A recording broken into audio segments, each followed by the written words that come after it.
Bună ziua! Hola! Salut! How are you guys? We're almost done with week 3. We're in the second half, ready to go, passing through these grammar topics and giving you hopefully an idea of where to go, where to start, what to do after your current goal in Romanian. Hopefully, so far you had a decent idea of how Romanian works, and from now on, we're gonna go into the more obscure areas of Romanian grammar, like the moods, the other types of moods, then the conjunctive that we covered yesterday, voices, and cases. After that, I'm honestly really looking forward to week 4, where we will talk about the different skills you have to develop in Romanian and what to do in order to achieve that.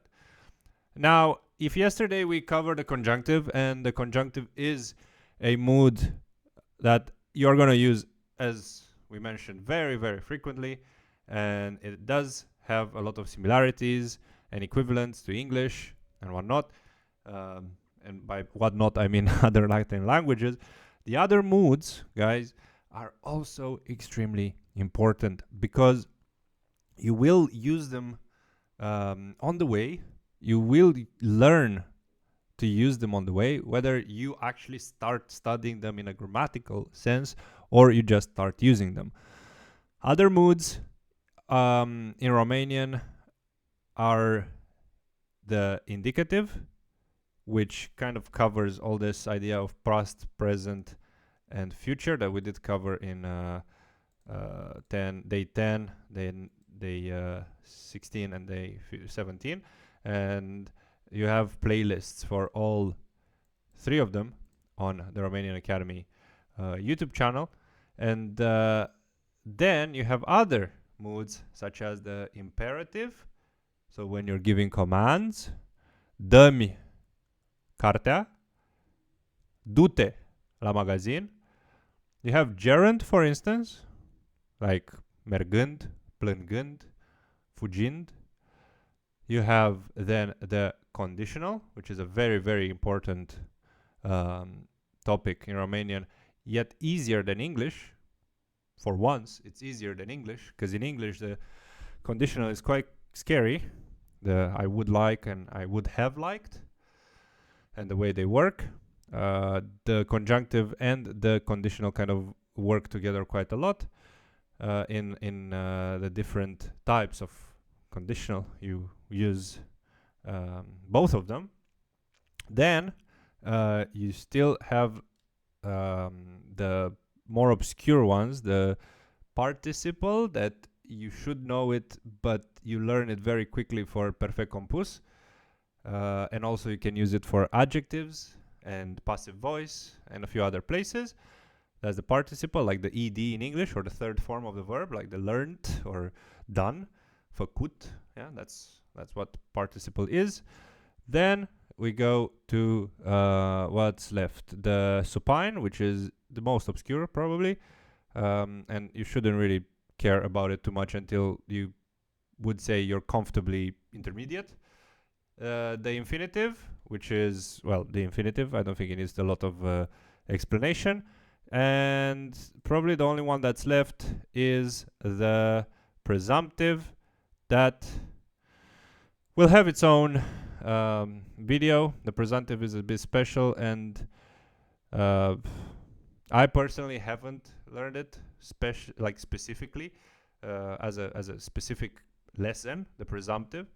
I did talk about it in the future tenses video in day 17, and it's quite interesting, and it will have its own video. But for example, when we talked in season 13 colloquial Romanian a while ago about the different moods, this video right here, so ranking Romanian moods, this is where I talk a bit more in depth about all of them and how difficult they are.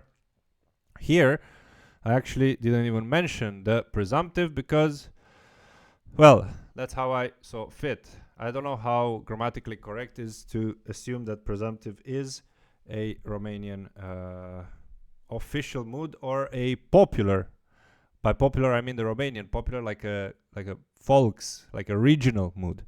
But that's details that you shouldn't really care that much about. Go watch the second video in season 13 about the Romanian moods. You'll find more about them there in general. And after that, after you get comfortable in understanding these moods, you can go to season 10. All the moods will be spoken about in detail. We have conjunctive, present, and conditional as well.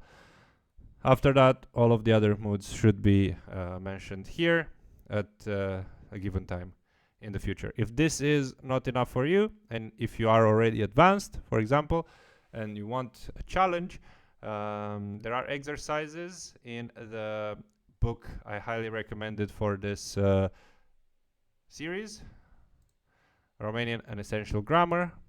Find the link in the description and the pinned comment. With this occasion, please like this video and subscribe to the channel if you're new. It would really help with the algorithm and the growth of the Romanian Academy. More people just like you can learn and speak Romanian with this occasion. If you go here to the book preview, all these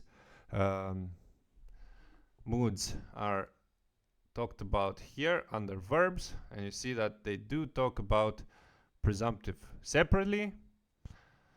Then you have the indicative, subjunctive, conditional, imperative, infinitive, gerund, participle, supine.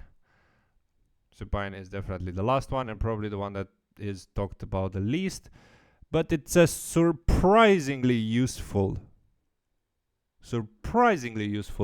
mood in Romanian. I would say the least useful ones are the presumptive and the gerund. That's on the bottom of the list probably. And on the top, obviously, the indicative, the subjunctive. You kind of learn infinitive anyways when you do the indicative. So, yeah. So, get the book if you want to learn yourself. It has exercises at the very end. You can see here it has a lot of like language functions, socializing, a lot of different useful phrases, and even at the very end, an appendix 1, a lot of exercises. That being said, we ticked day 19 as well. Those are the moods in Romanian. If you feel like it was helpful, let us know in the comments. It's really useful to get your feedback. Constructive, positive, negative, doesn't matter as long as it's constructive.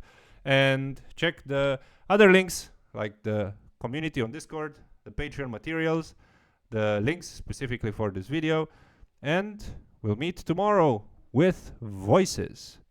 Until then, la revedere.